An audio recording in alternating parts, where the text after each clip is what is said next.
Welcome to Black Love Matters, with the service of therapy session for figuring out adulthood, loving each other, and find our inner Brock and Michelle, or Jay-Z and Beyonce, or Nerum say he don't want to do no ors. Why not, Nerum? I'm tired of it because it is literally the bane of this podcast for me. No, I was gonna say speak for yourself because I enjoy it. And the thing is, it's so hard to find them. No, I find the majority. I find 95% of them. 5% of the time, I ask you to find something, and you never do. Shit, because you already named them all. Well, anyway, the rest of the week we'll try not doing or, but I think I might be best strong next week. We'll see how it go. I don't know if it feel right. I'm gonna create a new intro. What? I'm gonna draft up some new intros. Oh my goodness! In my brainstorming session I do every morning. Who is you? I'm Nerum. And I'm Nyambi. And this is episode 213, y'all. Hey, happy Wednesday. Be sure to leave a 1, 2, 3, 4, 5-star rating and review on Apple Podcasts and on Stitcher, and follow us on all forms of social media at Black Love Matters. I think I want to do a goal this year. I think I want to get 1,000 reviews this year. Nice. 1,000 new reviews, yes. Or 1,000 total? How many we got now? I'm going on 100. No, that's never mind. Wrong podcast. Oh. Oh my God, he's so fancy. Little old Black Love Matters podcast. Wrong podcast. Wrong podcast. We got, I want to say it's like 252 reviews. Okay, so you want to aim for 1,000 by the end of the year? I want to aim for 1,000. I think you can do it. Mm-hmm. That'd be good. Well, you know what? Let's 10x it. Let's aim for 2,000. Oh, shit. Okay. Oh. Shish. Oh, shit getting real out here. Yeah, it is getting real. Yeah, but I want 1,000 ratings and reviews. All right. 1,000 or 2,000? 1,000. 2,000. Okay. All righty. Updates for me. Not to get 2,000 reviews, but I see that's Nerum's Bliss. Mm-hmm. What do I got? What about some just good news to start with? Y'all see Centoya Brown. She got the clemency and she gets out, what is it, August 7th? Mm-hmm. I'm so happy for this, right? Wasn't this just a win we needed for the community? It is. And I know it's her, right? She the only one in jail. What they say, you weren't shooting for me. What Drake say? You weren't shooting at me. What? You wasn't shooting with me in the gym. Exactly, right? She in there and she the only one doing her time, but it was something about just us coming together as the collective, right? And making an impact on this young woman's life. And I think she's going to be like, have a huge impact on culture, right? Outside of her, of course, getting out August 7th. Like, I think her presence and just being out, the work that she wants to do with women who's been like survivors of sex trafficking, survivors of abuse, be it women who's been through like the jail system, the judicial system, right? I think, and the thing is, she's so young, right? I think her impact is going to be ripples effects, right? Yeah.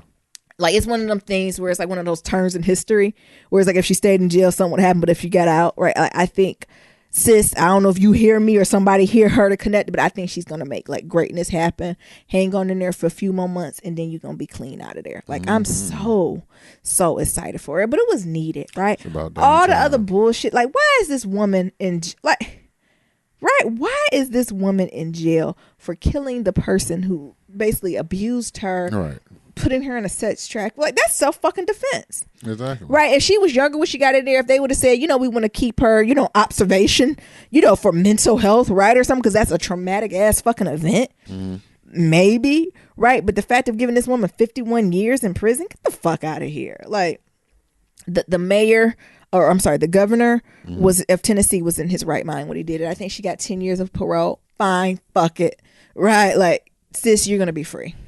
Yes. And I hope, like, do we got something in line for her? Like, I just want her to be free. Do sis got somewhere to stay? Is somebody out there giving her somewhere to stay? Can we get her a little piece of job internship? I know she went in when she was young. Did she finish? She got her GED, her high school diploma. Like, we need to take care of her. Hell, mental health, right? That's what I'm saying. Just all around. Are we taking care of her? Because, I just don't want her to end up like another Khalif Browder. You're right. Like, I just want to make sure us as a community, we're surrounding her and we're, loving on her.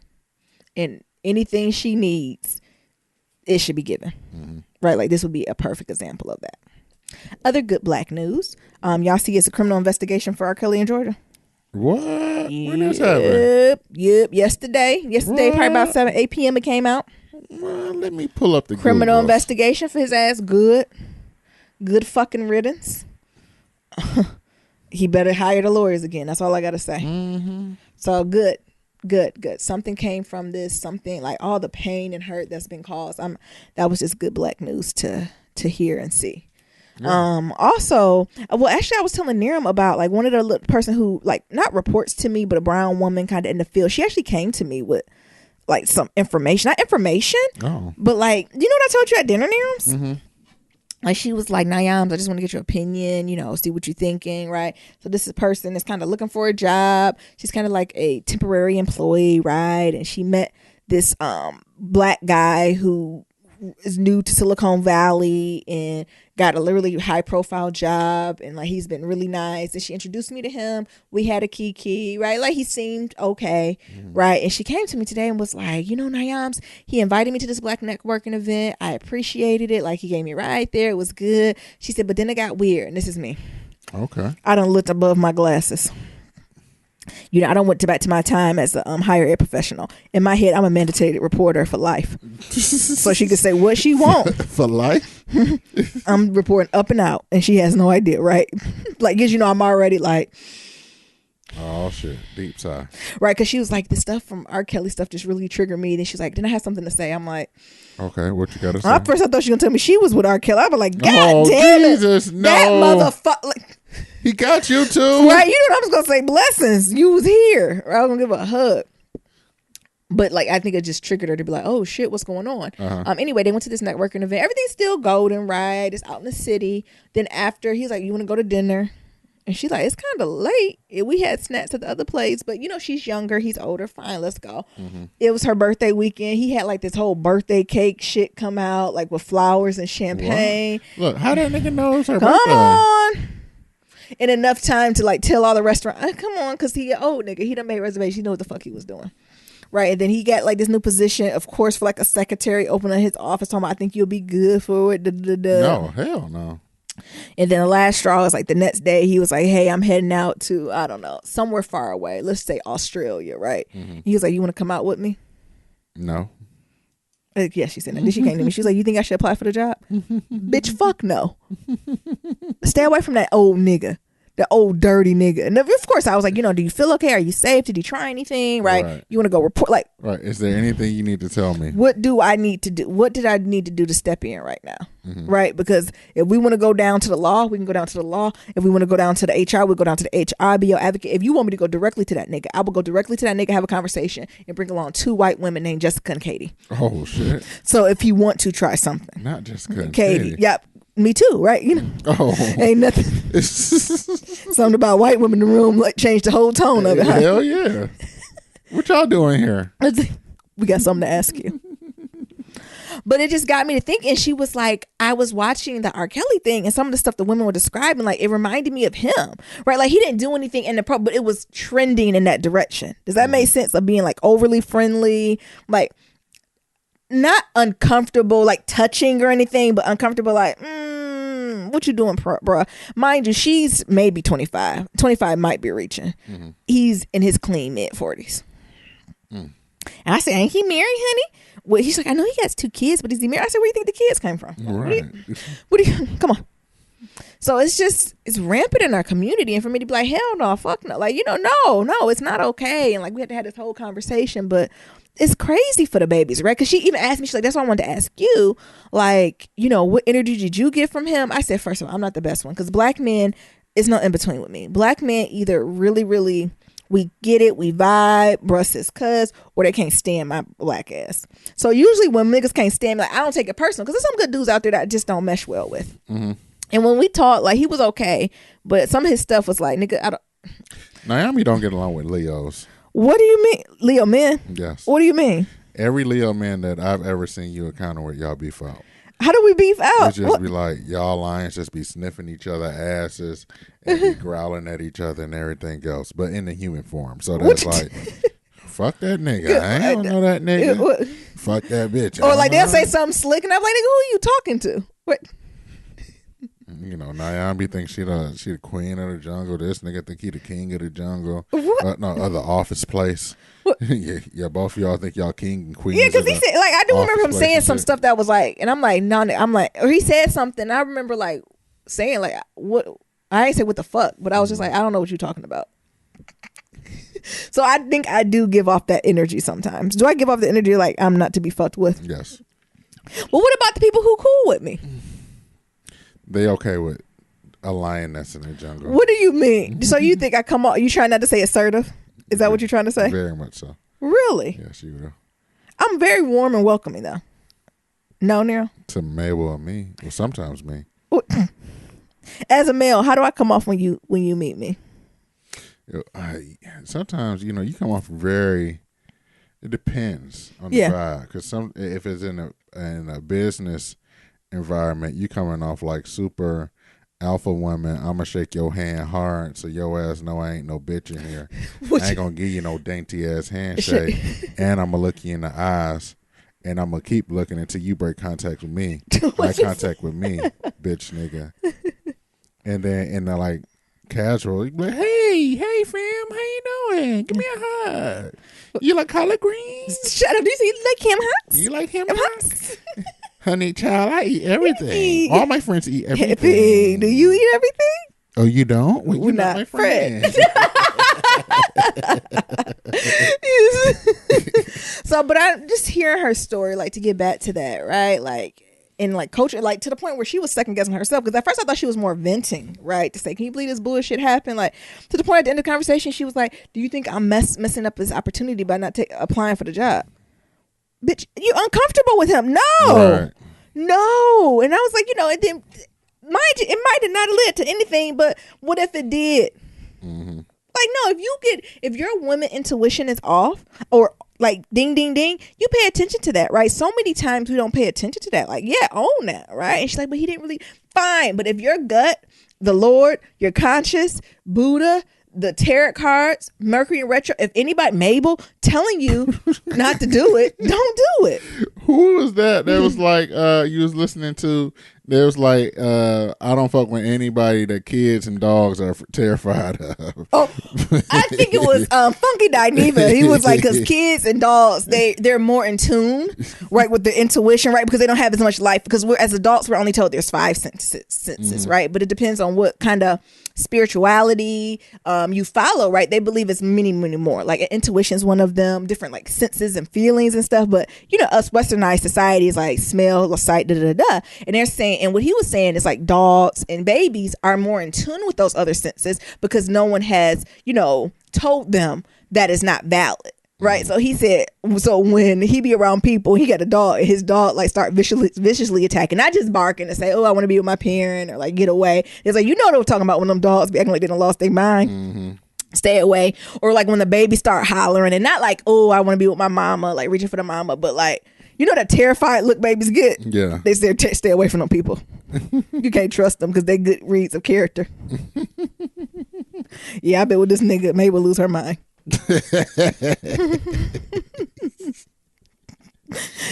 Oh my goodness. And then what else I got to check up on? I'm trying to see if there's anything else I want to talk about. Oh, the Golden Globes, y'all. We had a couple wins. We had a lot of losses. Losses. No. That fucking Green Book. We still ain't seen that movie. We're not, honey. The family totally did not agree with it. And I haven't seen it, but I've heard from all y'all think pieces. I almost said thought pieces. That's like we flew down, honey.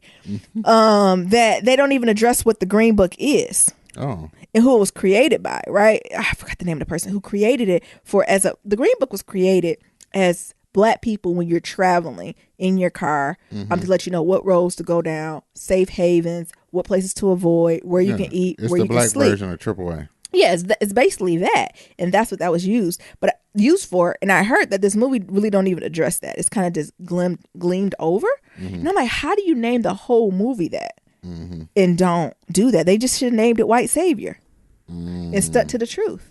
So you read the think pieces for Green Book, but you didn't read the think pieces for Bird Box? No, because Bird Box did not try. You niggas tried it with Bird Box. The Bird Box was just some white boys or white woman. I think it's based off a book who was just doing some sci-fi shit. She was just having some fun. And here come you niggas. Look, I'm like the white people. Here come the niggas with racism. Mm-mm. Now, when we need to talk about the racism, we don't.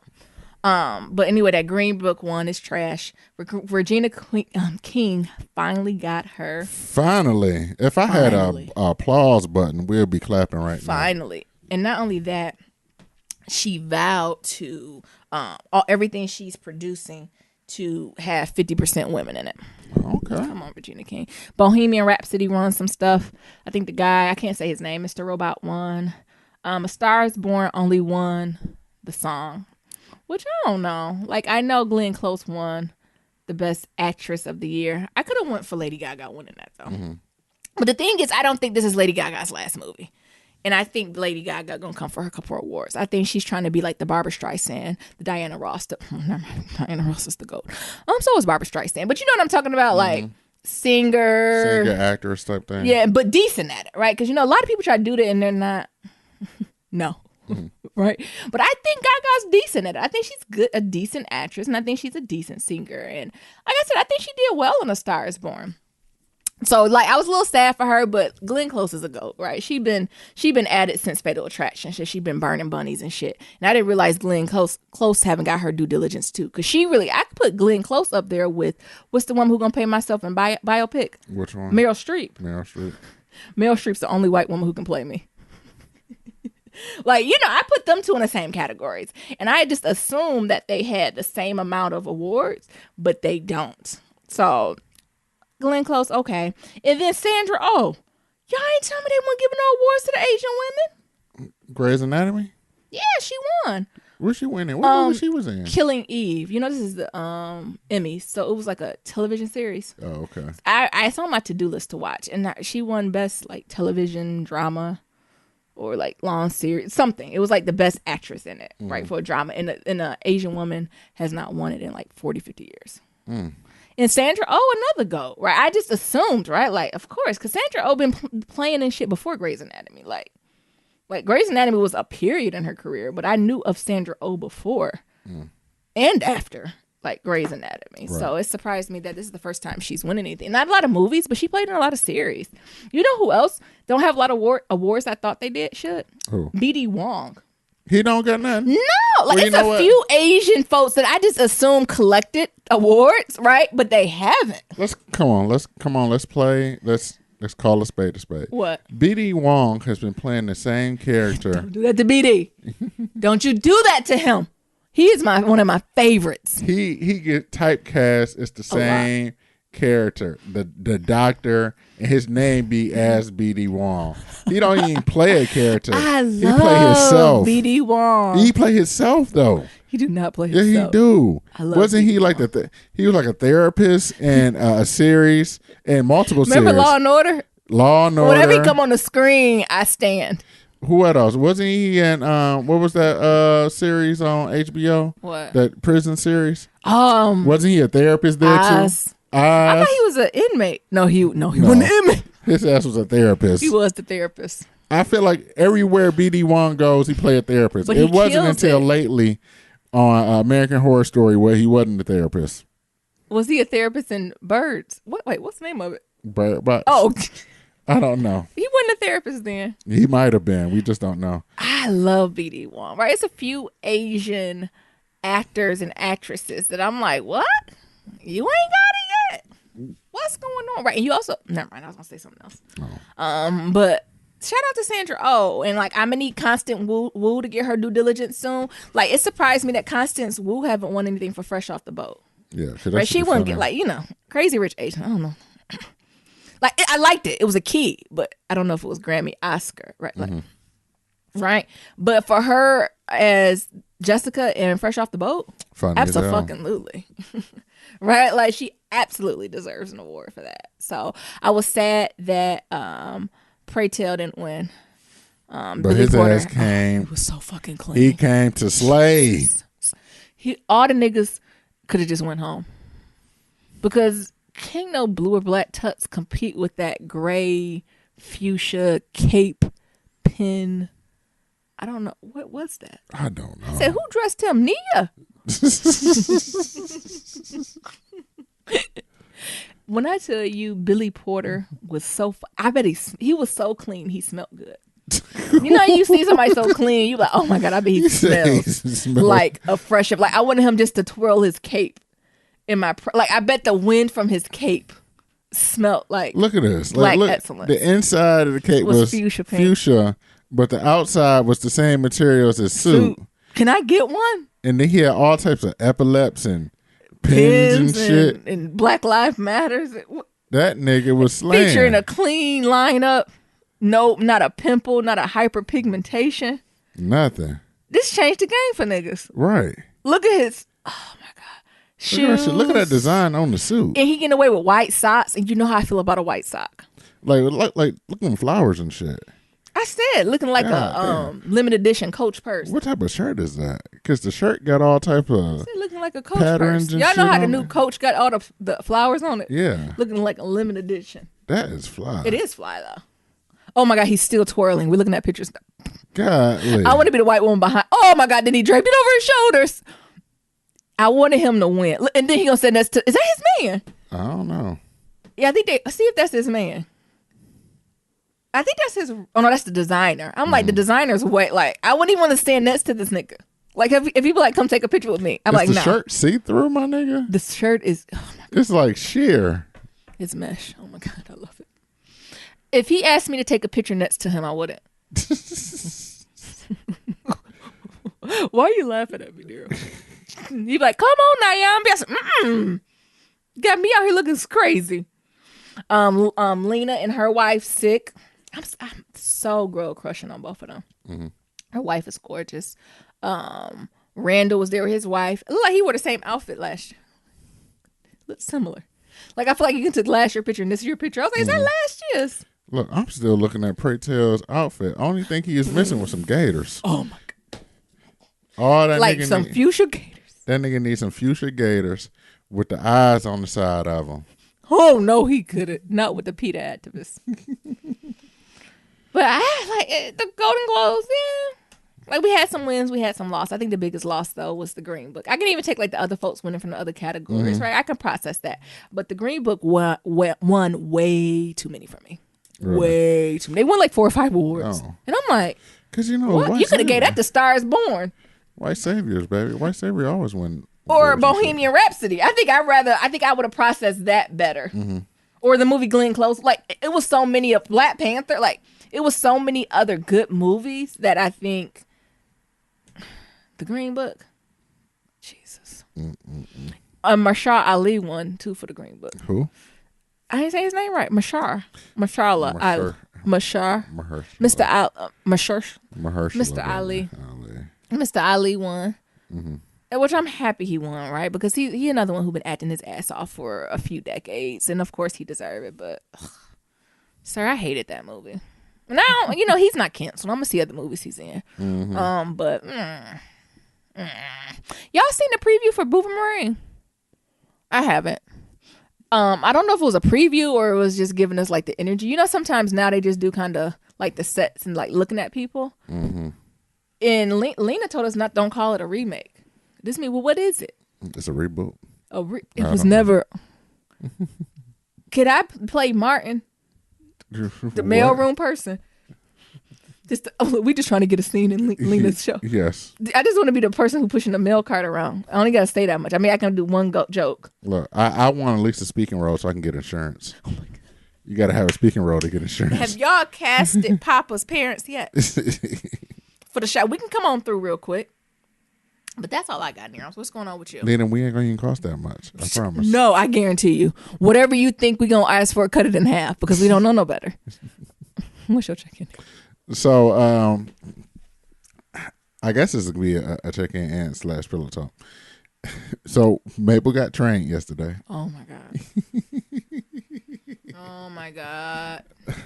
So, Mabel got trained by the old black man. Who can't see? Who has retinal disease. So, he barely can see. Am I saying that very insecure, yes. Like not empathetically? So, he barely can see. So, he can only work in like midday in the sunlight. First of all, when Niram told me that, I said, so he can't see. And he gonna train a little black dog. Yes. Who barely can see when her hair too long. Yes. Okay. So let's just call him Uncle Joe. Yeah. And Uncle Joe came up in here, old school black man, military Old school stuff, black man. Military. Nia, I thought it was your daddy. It did remind me of Nia's daddy. I was gonna say, Mr. Nia, how you get to California? But Nia's daddy on 10. It definitely gave me Nia's daddy, but like Nia's daddy is just so like laid back. Yeah, he's more excited. Yeah. Imagine Nia's daddy riled up. Yeah. This was this black man. Yeah. They don't know what Nia's dad is just a traditional old black man. Yeah, typical old black man.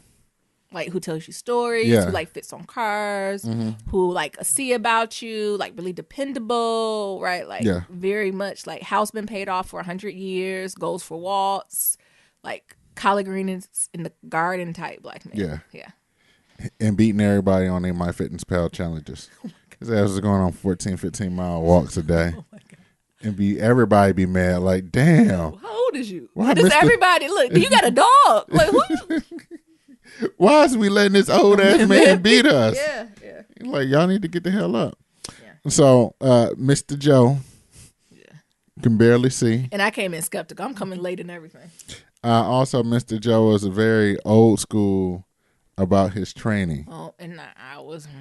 And Naomi's wasn't kind of feeling it, but I told her that it was cool. Mm-hmm.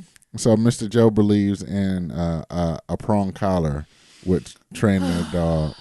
And me and Naomi was going back and forth. First, me and Naomi was going back and forth. It's like, oh, if this is the nigga, is old drunk ass nigga down the street gonna come here with a choking collar on my dog. No, we're not. Everybody gonna pay me my money. I'm gonna tell his ass to go on somewhere. Yeah. But he came in and he told the philosophy about it and everything like that, like how a prong collar really don't hurt the dog and how all the things are protective and then like nothing's being like put in their throat, like the prongs ain't go in their throat like that. So so that whole process. So maybe we'll meet some, and he barely can see because it's a black dog and he got this retinal disease. And she low to the ground. So she's low to the ground. So he getting down there, he feeling for her. And Mabel like, I don't know this nigga. She dodging. Because, Mabel's she's very... and weave, agile. She's agile, but she's also very hand scared and scared of, like, new people. Yeah. Point blank period. Like, she has to, like, warm up to you. Yeah. And he was like, all right, come on, Mabel. Come on. And her ass is shaking and juking and jiving. And then her ass got up on her damn harness again. Throw the harnesses away. Throw the whole damn harness away. Because they're not working. Because that's what the whites say. The whites say give her a harness. And then Uncle Joe talking about harnesses are for what? And I said, what? He said sled dogs. And I'm like, oh. He said, what do sled dogs do? I said, pull. And she said, what she do in the harness? I said, pull. He said, why is that beneficial? I said, listen here, Mr. Nia. I'm just trying to be good.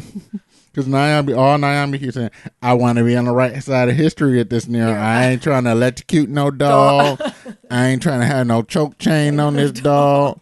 I just want to be, when I go to the Lord NIMS, I want to be on the right side. And I don't want no dog training to prevent me from going to the Lord's. The Lord be like, I told you to treat all God's creatures good.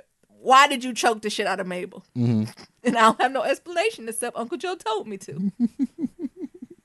So you're going to you're following you're following idols, people, false saviors. Not today, Satan. So one of the things I didn't tell you, babe. So when I went to go get the prong collar, and I was telling the people like, oh, I'm getting it for my miniature toy poodle, and it's like and one of the people's like, oh, I really like seeing prong collars on like small dogs because most of the time they're ill behaved and they need the prong collar the most. Who said that when you were buying it or the Uncle Joe? No, when I was buying it at the dog store. So because I went to the family dog store. Yeah, and that's what they said, and I was like, oh okay. Little dogs do give a lot of trash.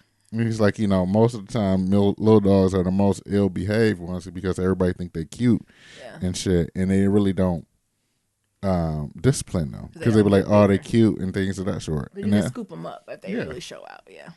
And I was like, oh, okay. So Uncle Joe come. Uncle Joe's trying to meet Mabel. Mabel done got away, so I'm getting her. Meanwhile, while Mabel's walking around, I'm trying to get Mabel and shit because she quick as hell.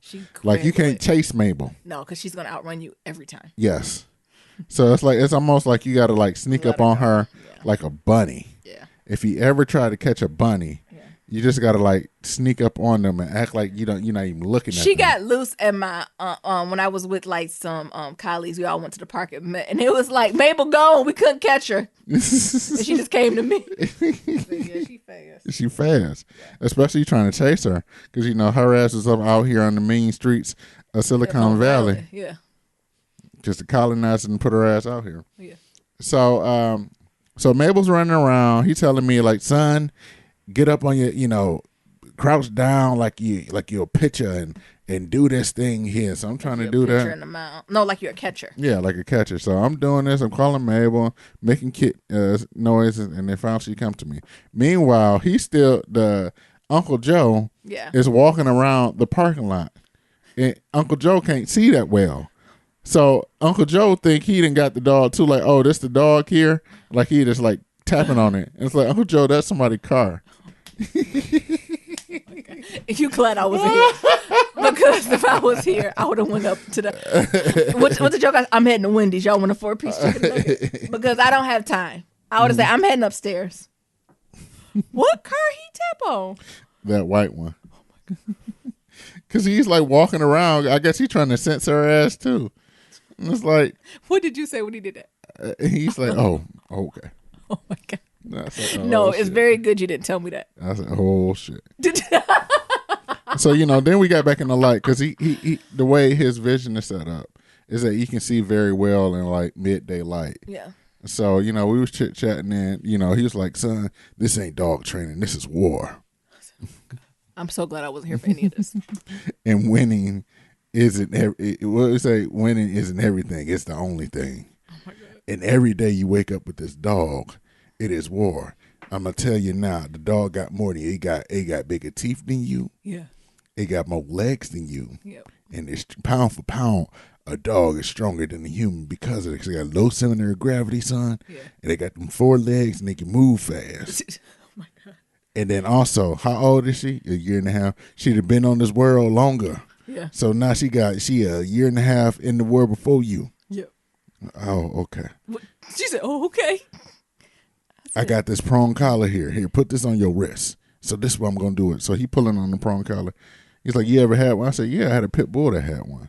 He said, "Oh, okay." I said, "But Nyambis." I wasn't a fan. No, Nyambis. I said, "You gonna have to convince Nyambis because Nyambis is just gonna be like, she be like, but about to just pay you this money and say, go on somewhere." So no, thank you. Yeah, I absolutely was. So we go through the training, and that's when Nyambis came. Yeah. And he put the collar on you, and then what you feel? It wasn't bad. Like it was a doll. Mm-hmm. It reminded me, like, put it this, like, ladies, like if you put a rubber band on your arm and like smack it, that hurt more than this. Like it didn't even feel like, I don't even know how to explain it. Like it felt like somebody was grabbing. It's like someone's grabbing your wrist. Yeah. Like someone's grabbing your wrist really tight. That's what it felt like. With their hand. Yeah. Yeah. That's what I would describe it as. Yeah, because the way that the collar, the way the It's prong not collar. pokey. I guess I thought it was pokey. Uh-huh. Like I thought it was like. You thought it was like pokey, like it Like going needles, in like in their throat and shit. But it's not. And the thing is, it provides a pressure all the way around the neck versus on one spot. And it's not even like someone's grabbing it's like someone's grabbing your hand. Like say if someone's going to hold your hand and they like, and you weren't expecting it, and they go to grab your hand, you're like, what the fuck? Yeah, that's what it reminds me of. So we did that, and he's like, I'm gonna let you know now, Mabel's gonna be tired by the end of the day. And I said, oh, okay. So he went through the whole paces of the training, putting the collar on the dog, showing us how to put it on, and things of that sort. And then he started doing the things. He's like, all right, your dog is going. I'm gonna let you know now, mama. Because I'm ready to sign them off. Did I look like I was ready? Yes, your dog is gonna yelp. She's not in pain. It looked like I was ready to go. Yes. And then that first time Mabel yelped, I looked over there at Nyami just to see. And it was like something, and Nyami just died. Yeah, I was like, you okay? You okay? I'm all right. So, he doing the collar, she yelping, but like he really like training and shit. Like the first thing we gonna train is like no. He's like, you can't use no enough. Like, you can pretty much use no for everything. Yeah, that's how he did. He didn't. It's on like 2 commands we learned. Right. And it did everything. And I don't know how she know the difference. I know, right? I don't know how I think that's the more... Because I barely know the difference, but Mabel know the difference. I know, right? And I think that's more of the shocking thing, because when we did training with Desi, like, oh my God, there was a lot more commands, releases, and things of that sort. And what Uncle Joe said is that... It's too much, too confusing. It's confusing for you and the dog. Yeah. So if you can't, when in doubt, just say no. No. And they're going to try all the stuff you want. Right. Stop, sit. Right. Come to, what do you want? Most of the time, if you say no, they'll just stop. They'll look at you. They'll sit down. Whatever you wanted to do, just say no. Yeah. So, doing that. And like even some of the things he had us do. So, he training the dog.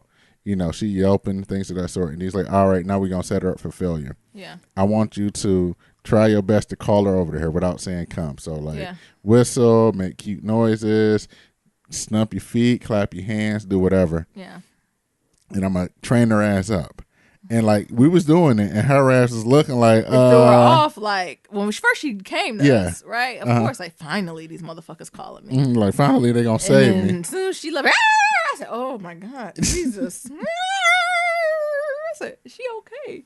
But that's the thing, though, like, because like Mabel was already a whiny ass dog. Yeah. She's very whiny. Yeah. So I figured that once he put the prong collar on her and like corrected her, she don't know nothing about that. Like she gonna be extra whiny, because like when Mabel wake up in the morning, she's whiny. Like as soon as she wake up, like she's a baby. It's like, what do you want? Like, I'm not holding you. It's 6 in the morning. It's 6 a.m. Do you have to pee? Yeah. No? Take your ass back to bed. So, like, she's already a whiny dog. So, when that was going through, I was just looking in my head like, Jesus, I hope Naomi don't call it. Yeah. Say, you know what, Uncle Joe? That's it. Here, it took all thinking I might not to. Here's your money. Near him. Get rid of this man. Call him the cab. Call him an Uber. I don't know if you need to do Near him. You owe me. It's $100. You owe me this money. Mm-hmm. So, we went through that whole paces, right? And, like, to the point where we'll snap our feet, clap and shit like that, and he'll just tell her ass no, and then she didn't move. She ain't moved. And it's like, who the fuck is this dog? And I done fed her and everything else. Meanwhile, we going back through the old school way. We just giving these motherfuckers, the new school way, giving this dog treats and shit, and we ain't got no treat bag. Her ass don't listen to the goddamn thing. And she getting obese. Right. Mm-hmm. Got all like this America. Damn gas. Oh my goodness, she had horrible gas. Uncle Joe's like, you ain't gonna never need a treat bag. Yeah. What you reasoning for the dog for? He said, you the treat. You the treat. That's what remind me of Nia Daddy. You the treat. You the treat. Yeah. And then after that, we just went through like the other paces. So like walking and like how pretty much when it was all said and done, he was like, I'm training you and I'm giving you the tools for your dog can be an off-leash dog. And I was like, oh. Oh, I wasn't even asking for that. Like the dogs in San Francisco? Oh my God. The dogs in San Francisco, y'all so independent. And they be so unbothered. And I'd be like, where the fuck is the owner? The owner be 4 blocks away. And he just be with a leash in his hand. And then the dog and that's be like, probably why they decked the leash. Because he said he's going to get to the point where you can walk your dog off the leash and you just have a leash around your neck. Mm-hmm. And if you move the leash a certain way, they'll come and pay attention. Yeah. I said, God damn. Yeah. Yeah. He was good. Yeah. If y'all out in Silicon Valley and you looking for a dog person, email us and we'll tell you who he is. Mm-hmm. He bomb. Anything else you want to mention about Uncle Joe? No, it works. And the collar's not like, maybe we need to share the brand because I don't want y'all to go out there and get some cheap one and to kill your dog. Mm-hmm. But the brand we got is not. It's not painful. It doesn't leave mark. And I really put it on me. Like I tried like hard to like say if it get caught up in something, like it doesn't though. I don't know why I thought it killed dogs. I don't know why. Because I think usually they're on big dogs like Rottweilers. Nia, you remember when we were in Boston and that dog the Rottweiler had it on his collar? Like he had the ones that was in, out. Uh-huh. And we was like, ooh. He lived life, honey. I think it just energy just give off. Maybe it was a different color. It's just all that metal. Like even now, my mother, we were on FaceTime. She said, why you got that Rottweiler chain on that baby? It do give her a little edge. It do give her like a little edge. The thing was, they also come in black. Oh, okay. And since Mabel is black and gray, I was thinking about buying the prong collar in black as well. But this is good so we can see it. Yeah, all right. You can see it. But all in all, like Mabel's a new dog. Like when Uncle Joe left, Mabel asked him to sleep. for a long time. She went to sleep. She's like, fuck eating. Yeah, Fuck using the bathroom. Yeah. I'm tired. Yeah. And you can tell, like, even when we was like calling her to like run to us, like the way she was just moving and the way her eyes is like, I'm going to bed. Yeah. And then the next day, she was turned up. And Uncle Joe said we only need to practice these lessons for 5 minutes a day. God damn. The other shit we was doing today, you gotta do that shit hours. And the nigga still wasn't getting it. Oh my God. Just taking up all our damn treats. I like the last thing we said, we'll move on. And she said, we treating these dogs as humans, right? Like, we're assuming with the human thing that, like, what we respond to, they will. She said, you got to go back to primal. Mm-hmm. If she was with her mama, Mabel mama ain't going to be like, please, Mabel, please don't do that. Mm-hmm. Mabel mama going to pick her up by her neck and say, hey, bitch, did you hear me? Do you understand now? Mm-hmm. Okay, good. Bark, woof, stop.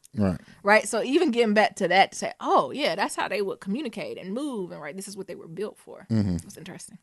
Yeah. And I think that's one of the things that I think me and Naomi was having this constant battle with, because by me having like multiple dogs, and this is like, her first 1.5 dog. Yeah. Like, she don't get that whole, like. And I don't want, and the thing is, and he even said we shouldn't say that. I was like, well, she's good enough, right? In my head, I was like, even if Mabel stayed where she at, she wasn't a horrible dog, right? And I didn't want to cause unnecessary pain. Like, that, she ain't that type of dog, right? And that's what I was nervous about. And it's not, though. But you said good enough ain't good enough. Yeah. Like, I want excellence. And what's at the excellence epic? I want perfection. Yeah. It's like, constantly training your dog, because, like, the goal is for your dog to be an off-leash dog. Yeah. That when you walk, the dog will follow you. When you say sit, he'll sit. Yeah. And the dog can be 100 yards away. You call for it, it comes. Perfect. Yeah. Yeah, so that's the Mabel update, y'all. That was a good one, right? Yeah.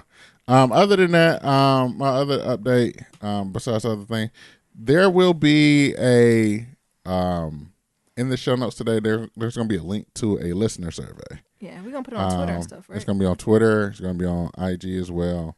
But fill that out. Like, please fill it out. We just want to get to know the listeners a lot more, as well as figure out, more content to bring to y'all and things of that sort. So it would be greatly appreciated if you could fill out this survey for us.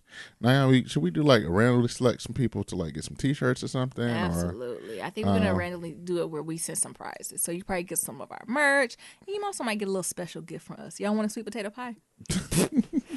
We got 2 in our freezer, but we'll send y'all something special. Yeah. So there's gonna be a point where you can put in your email and stuff like that. But definitely fill it out. We want to get to know y'all a little bit more, especially with us. With the coming in the new year and us doing this for, going on a year and a half now. Yeah. We just want to, this is more of a check-in for from us to y'all and y'all to us to know, where we can, improve on that. What are some things that we used to do that we don't do anymore that y'all like, or what are some things y'all wish that we do? So, fill out the survey, please. Mm-hmm. Begging you. Perfect. And we're going to keep talking about this survey for the next week or so. So. Thank you. The more that you do it. Oh, my goodness. Are you going to have at the survey? This is where you go to leave a 5-star review. Yes. Have you left a 5-star review? If you have not. If you have not. Don't be doing that to people. No, I haven't done that. But since my goal is to get 2,000 just 2,000 reviews, period. Oh, my God. Please make them good. But no, the survey is up. You'll see the link in the show notes. You'll see the link on Twitter. I'll probably pin that in Twitter, as well as pin it on our Facebook page and Instagram as well. Mm-hmm. Yeah. All right. You want to do a little pillow talk? A little pillow talk. It's just actually just one topic I wanted to talk about. It was an article in the New York Times called about relentless parenting. Did you read it a little bit, Nero? Yeah, I read it. And it was just this idea of just the form of parenting that's happening and how parenting go through different renditions, right? So there was the age of kind of the hands-off parenting where it's good fucking luck, right? Do what you're supposed to do what I say, not what I do, right? This is what you're supposed to do. Then it became the helicopter parenting age when the parents will just hover over you and everything we're doing. But now it's even more in depth, right? So this idea of relentless parenting is I would describe it as a more intense helicopter parent. Right. So making sure your kids are involved in everything, making sure they have all the piano lessons, to the point of going beyond adolescence, right? So helicopter parents, usually that stuff ended right around college, right? But the idea of relentless parenting is that it goes all the way through. So it starts from like 0 to where, at the age of a few months. And I have friends, right, who are already putting their kids in waiting lists, paying thousands of dollars for school and like daycare, all the way to the kids are in like their mid to late 20s and 30s, right? So also in this survey, it talked about like the money that was invested in kids, right, where the prime amount of the money was kind of during the high school ages, but now it's shifting and it's going from 18 to over. So actually, as a parent, you spend the most amount of money between the ages of 18 and 25, really? And not like 14 and 19, right? If you're going to college, right? Like, because parents are now paying for like rents. And like, say if your kid didn't go to college or they did go to college, they get a degree, there's no job after, right? So these niggas got gap years and shit. Gap years where that may be not necessarily, or I wish that, gap years always existed. I just don't think parents were hand holding as much during these gap years. I don't think it was called a gap years. I'm just not going to school this year, right? And I think that was more reserved for the folks who didn't know what they was going to do, right? Or didn't have the, not wherewithal. No, it's two people. So it's if you had the privilege, resources, the resources to do it, period. So you either had a extreme amount of resources or you had overabundance of resources where you had the privilege to take a year off, or you didn't have the resources. You hadn't had nothing. Right. You had to go to work, right? Or you didn't apply to school, or you didn't know how to apply for FAFSA to get loans, right? I think that was the spectrum. But with the relentless parenting, they're saying now, this type of parenting was reserved for like the highly rich. Because they had time, money, and resources to do that, right? So it wasn't just a single mom doing it now. What they're saying now is stretching now into like the middle class or the working class. And what's happening is parents are like breaking their back to try to keep up with this other stuff. And then, some child psychologists and specialists are saying, yeah, that's what's needed. But others are like, what are we building a generation of? Soft ass bitches. Not even that, but like, what does this prepare for? And they were saying, where does this stem from, right? So we're a scholar, right? And they were trying to figure out where this stem from. And you know what this stem from? And that even hit me in the throat a little bit. That parents are going to this relentless parenting because they're overcompensating, because this is the first time in any of the generations where the kids we have near them, they have the potential to make less than us. And that's usually just a brown thing, right? Yeah. Or a low socioeconomic thing. But this is an everybody thing. So even the rich of the rich, right? This is the first time in generations where they can actually make less than their kids. So even Blue Ivy and Rumi and them, look. They can make less than Beyonce? They're going to make less than. But like, so this is a different level of it, right? Because this relentless parenting was always reserved for kind of the rich of the rich to stay rich and to protect their privilege. Right? But like everyone's on board with it and everyone's on 10 with it because we're finally at this pace. So as a middle class person, you don't necessarily have to do this relentless parenting. You can do, help your kid out, guide them. And for the most part, if they kind of check, air quote, the boxes, even if they don't traditionally go to college or anything, like say they get a trade or a career or something, like they will still be more successful than their parent. But as far as the statistics are showing now, we're the first generation on track to have kids that would not be successful, air quote, would translate, won't make as much money as we make. Adjusted for inflation and all that, right? Because of course it's keep going up the cost of living, but like it's not adjusting appropriate. That's a lot to unpack. It is. But what I think this is saying, I'm sorry, Niram, and it's transferring over everyone. This is just not a white people thing. This is black. This is everybody's doing this form of relentless parenting. But what I was going to say is this shows how like times are changing, right? And money or coming from money don't really mean shit as much. Just as much, right? As much. So I think about it still mean it. Yeah. So I think about like we was watching this documentary on Netflix called Insta Famous and how like. Yeah. These niggas is making millions of dollars off of just like Instagram and YouTube and shit like that, right? And like even though that's like a 1% and 1%, there are still a lot of people who are doing making it that wasn't supposed to be there. That wasn't supposed to be there, right? But also like people who are making like tons of money doing untraditional type shit. Yeah. And I think that the traditional way of like going to school and getting a good job, that ain't, I don't know if that's gonna be the way. Yeah. Yeah, or living along with the parents' legacy. So I think Right. about that. Who made that work was like Paris Hilton, right? Paris Hilton is a billionaire. Like, of course, her family, the Hilton name, right? But even if you didn't have the Hilton name attached, all the shit she Right. had, right, built more, right? Of course, that Hilton name was a springboard, but I just think to white women who create brand that are social influencers who became millionaires off of that. Right. It's crazy. It is. Right. And I think, for the rich, that's almost a shocking thing for them because There's a lot of people come to the club. They ain't a lot of people come to the club. The same thing, like even looking at these schools, right? Even if they ask on the board, their parents paying this money, hell, the kids still don't get into this damn school. Yeah. It's a problem, right? And you can see that it's definitely started to be that way. Like I think about that white girl that tried to sue some school in Texas because she didn't get in some bullshit like that. There's always a white person who come for every year with that affirmative action shit. But like, I think that even like staying in Silicon Valley, because we see a lot more here, I think it's starting here and then going out, like how hyper competitive it is for everything, right? Yeah. Like just to sweep the floors, it's fucking hyper competitive. Yeah. And the way that it's going, like the tech companies are going to be the next Ford, GM, and Chrysler. They already are. So like everything about that culture is going to be hyper competitive until the bubble pops. Yeah, and it will. It will eventually because it's everything, a cycle. Everything pops, right? Right. And it just blew my mind, right? Like, so again, how do you feel as a parent? So for the parents out there, how do y'all feel about that you might be in a generation where your kids don't make as much or as, as successful as you are? I mean, because I think about if we have kids, when or if we have kids, is it really about the money or is it about happiness and joy? Right? Like, so what are we really measuring? Right? So if they make less, is this generation happier? Right. Or is it not? Like, because I got to believe that money's not. I don't know. Because I'm poor and people always be like, money's not everything. And I'm like, it's not, but it helps. But, and I think this is another question, another topic for, next episode, how, you showed me those videos and how people, those two couples was talking about like the reasons to have a kid versus the reasons not to have a kid. Yeah. And like how all that stuff plays into it, right?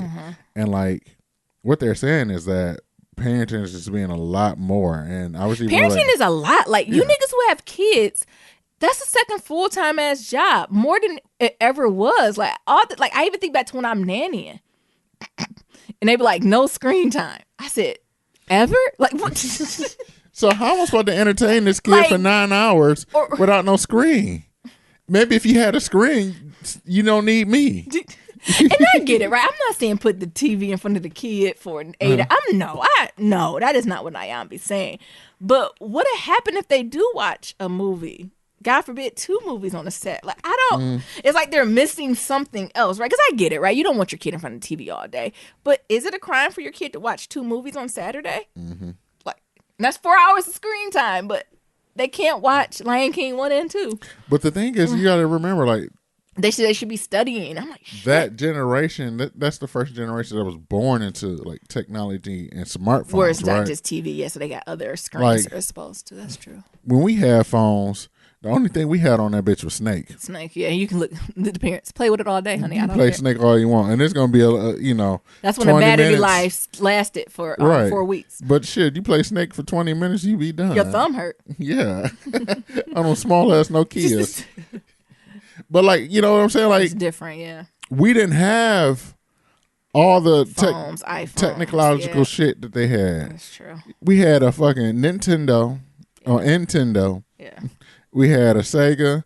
PlayStations that just came out. Yeah. Piece of Game Boy that ran on batteries, honey. Oh my God, a Game Boy that ran on 4 AA batteries. Pixelated screen. Right. How did we see? I don't know.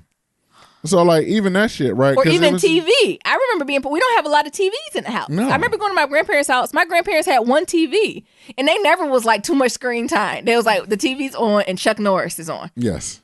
Are you watching it? No, we'll take your ass outside. I feel like the only time I had TV was like Saturday morning for 2 hours. And that's probably because our parents are still asleep or making breakfast. Right. But other than that, like, I don't want to watch the 7 o'clock.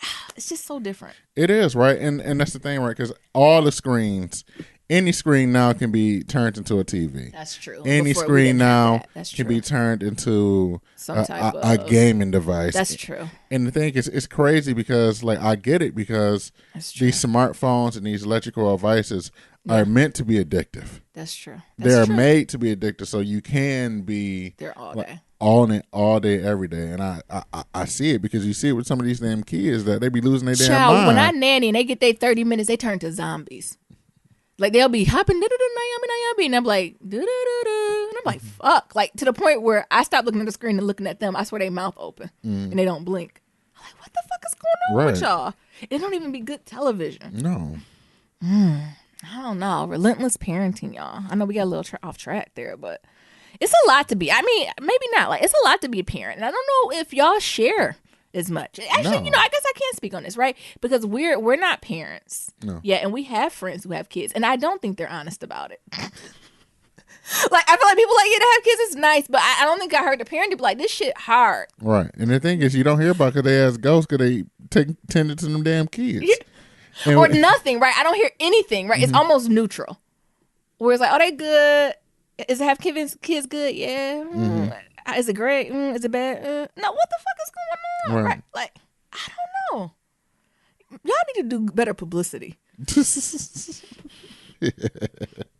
on what it is to be a parent. Or is it just because we're not privy to that because we're not parents? So is it a secret society and you only get in if you have kids? Maybe that's happening. Maybe they're having secret black parent meetings and we're not invited to them. It's like the dog park. Yeah, secret fur parent meetings. Because I took Miami ass to the dog park. She said, this is like mommy's clubs. Yeah, it's very like clicky-based type thing, right? I don't know. Right? I have so many questions because this seems like a lot of fucking work. It is. And I know having a kid, you have to invest in them. But when did a kid begin investing in themselves? Like, God damn. Like, this is a lot. Like, is it really going to make or break if your kid don't start playing piano at 4? Really? That's a lot. And a lot of money and a lot of time. Or I think about this. What about the single moms and dads? Mm-hmm. What about the people who can't afford? Like, how? It's hard. I don't know how y'all do it. And what are the kids learning from it? Especially in this day and age. Like, because hell, my mama was a single parent, right? Yeah. And like, I had my first kid at first grade. You take your ass in there and you do what you got to do, right? Yeah. But like, even that, I think. I feel like I be babysitting 16-year-olds. And then you got no damn key. I don't got nothing alone. Don't even know the alarm code. So yeah, what skills are we teaching? Right. They're super book smart, but some of the other stuff is lacking. I think that's the thing, right? And I know I want to say street smart, but hell yeah, like they lacking street smart, but like that whole common sense. They smart as fuck, right? Smart as a whip, code up anything the fucking they want to. Speaking languages. Speaking 12 different languages, but has no common sense. Yeah. I don't know. Can some parents write in, call in, and just give us insight to this idea of relentless parenting? Do you buy into it? Do you not buy into it? More so, how y'all feel about this? Y'all gonna be the first generation. Your kids most likely won't be as successful, air quote, make as much money as you. Mm-hmm. So therefore, parents are overcompensating to put their kids in the best situation. But I really think this is gonna be the generation of creativity. Really? Yeah. Not us. No. Damn. No. What are we? We're the children of the recessions, honey. And if you were older millennium, you've seen 2 of them. Mm-hmm. Because they said older millennials are less likely to be giving and charitable or nothing like that. Because all that shit was snatched, honey. Hell yeah. One year we had it, the next year. Nigga, do y'all remember that Barack Obama stimulus plan where you got that $250? I was just telling Niram, hope is a powerful drug. And we were like going back and forth to say, how grateful I was to have Obama in my 20s. Right, in that presidency compared to like if I was in my 30s, right? Because I was so drunk off hope that I think that's why Donald Trump hit me so hard. Right, like I'm trying to. Because we went from hope to hell. I just didn't realize how powerful a drug hope was, and yeah, I'm glad I'm in my 30s now. Like I don't. Sheesh, how do 20-year-olds are feeling now? Because we had good years. We had our whole 20s with President Obama. Yeah. And it was just hope everywhere. It was hope. It was change. It was dreams. Yes, we can. Sign, seal, deliver. I'm yours. That was just always playing since Barack Obama played that shit. And then Donald Trump came. Dun, dun, dun. I feel like he grabbed the hope out the air and stepped on it. Get the fuck And that's why I said it's a powerful drug. Mm-hmm. I was hallucinating on hope. I was thinking white people was trying to do better. Right. Wrong. Hope is a powerful drug. Right. All that plays into it. But again, like I said, we're not parents, so we're not going to go too deep into it. But I just read the New York Times article again. Y'all can look it up. Maybe we can link it there. Yeah. Relentless parenting, and just wanted to get y'all opinion on it. And I think back to my time in higher ed where I had a lot of the 18, 19, 20, 21, 22, 23s, and how many parents was paying everything. Mm-hmm. And when I say parents are paying for everything, that's usually something that's reserved for the very privileged. We were talking about anywhere from middle class to working poor. That people were like, yeah, my parents are doing X, Y, Z. My dad got a second job, so I can do X, Y, Z. I'm like, for your grown ass? What? Like a lot more than compared to when we were. Meanwhile, my mom said, I ain't messing on my credit for you. No, remember? I take a loan out. You take a loan in your name. Nigga, I don't know how good of a student you are.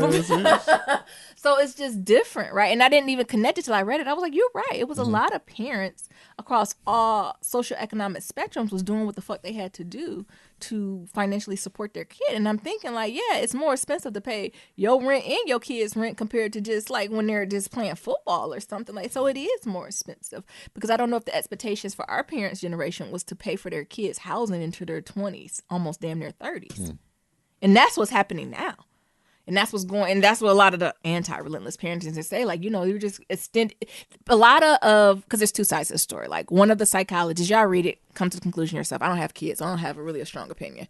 It's saying relentless parenting is good because it creates a bondness, a closeness, a sense of trust. The kids are really worldly and cultured, like really, really cultured and empathetic, aware kids, right? In touch with their emotions, all that good stuff. But on the opposite end, a lot of the child psychologists saying is creating this extended adolescence that just goes into the late 20s and 30s. That's not beneficial to anyone.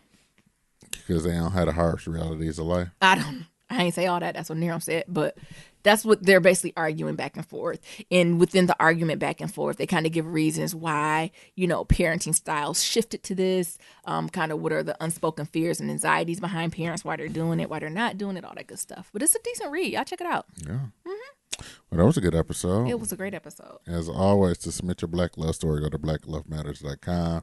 To submit a question for Kitchen Table Talk, shoot us an email at blacklovematters@gmail.com. To leave a comment about anything that we talked about, head on over to that website.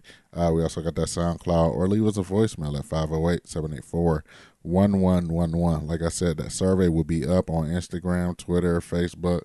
Please fill it out. That'd be greatly appreciated. We're going to randomly pick some people and send y'all some treats and stuff. And help us out on that 5-star review goal. 2,000 5-star reviews by 2020. So if you haven't did it yet, I'm should we get 2020? I keep upping the game. You look all right. When our feelings hurt. Look, y'all, it's 2020. We at 317. Y'all niggas ain't helping us on our goals. I thought y'all niggas love Black Love Matters. Oh my goodness. Come on, close us out. So yeah, talk to y'all later. Remember, love is ever evolving. Peace. Peace.